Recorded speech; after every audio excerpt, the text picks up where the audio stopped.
Kita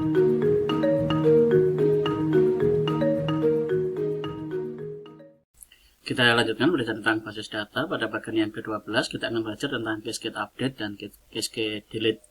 Kita langsung ke materinya saja.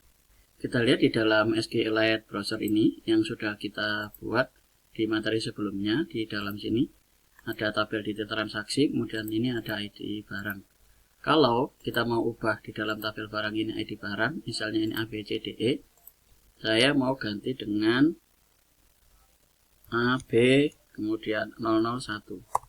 Nah, ini akan keluar error change data. Kenapa? Karena ini digunakan sebagai constraint dalam relasi. Jadi ini digunakan sebagai foreign key dalam relasi dengan tabel detail transaksi.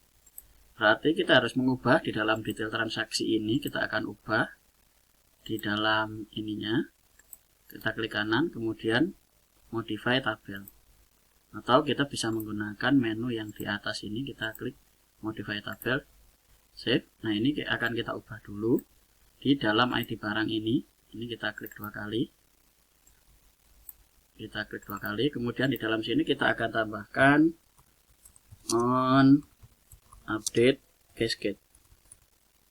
Jadi kita akan tambahkan on update cascade supaya nanti di dalam tabel barangnya bisa diubah karena ini mengambil ID dari tabel barang. Jadi ini direlasikan dengan tabel barang. Jadi kita tambahkan on update cascade.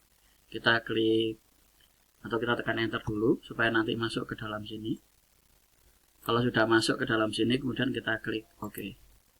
Sekarang kita coba lagi ke browse data. Kita akan ubah di dalam tabel barangnya. Sekarang ABCD ini akan kita ganti dengan AB001. Kita enter.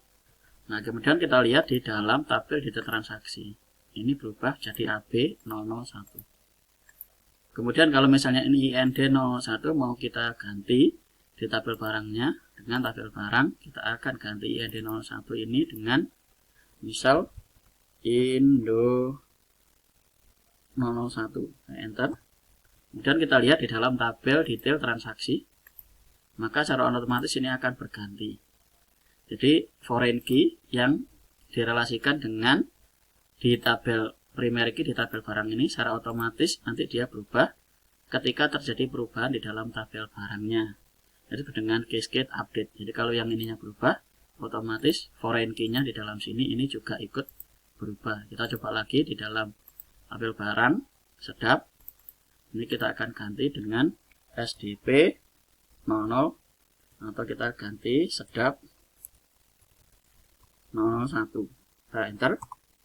Kemudian kita lihat lagi di dalam tabel detail transaksi. Nah, ini dia berubah menjadi sedap 001. Nah, itu fungsi dari cascade update. Sekarang kita akan tambahkan cascade delete. Untuk apa? Misal kita mau hapus tabel barang di sini supaya nanti data transaksi juga ikut terhapus. Jadi misalnya kita mau hapus di dalam tabel barangnya, kita hapus ini. Kita mau hapus yang ini, nah, delete record, dia akan ketemu dengan error deleting record. Jadi ini kenapa? Karena sudah direlasikan dengan tabel yang lain dan di dalam sini, nah ini tidak bisa.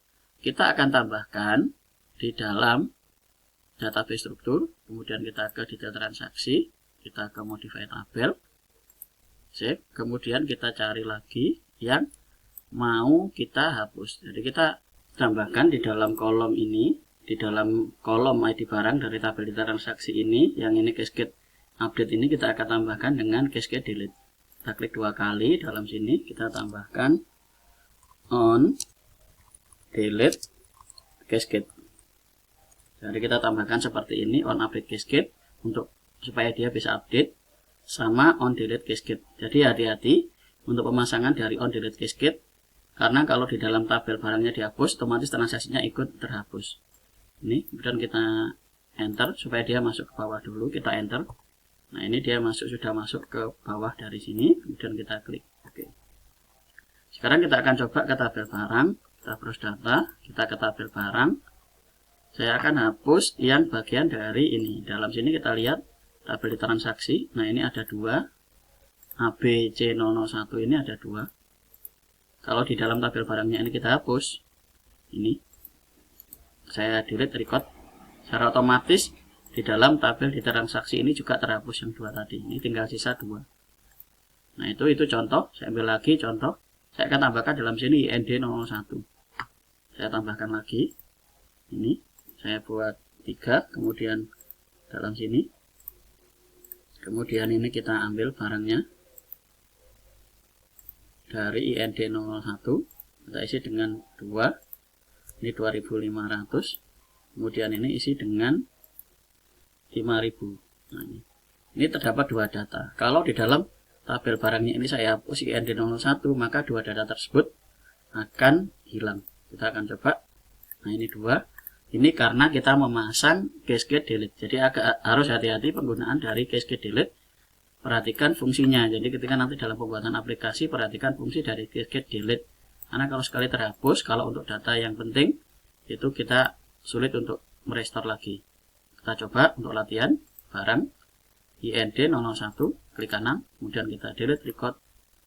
Ini sudah terhapus, maka di dalam tabel detail transaksi ini juga ikut terhapus. Nah, itu fungsi dari cascade update dan cascade delete. Silakan dicoba. Kita lanjut ke materi berikutnya. Terima kasih.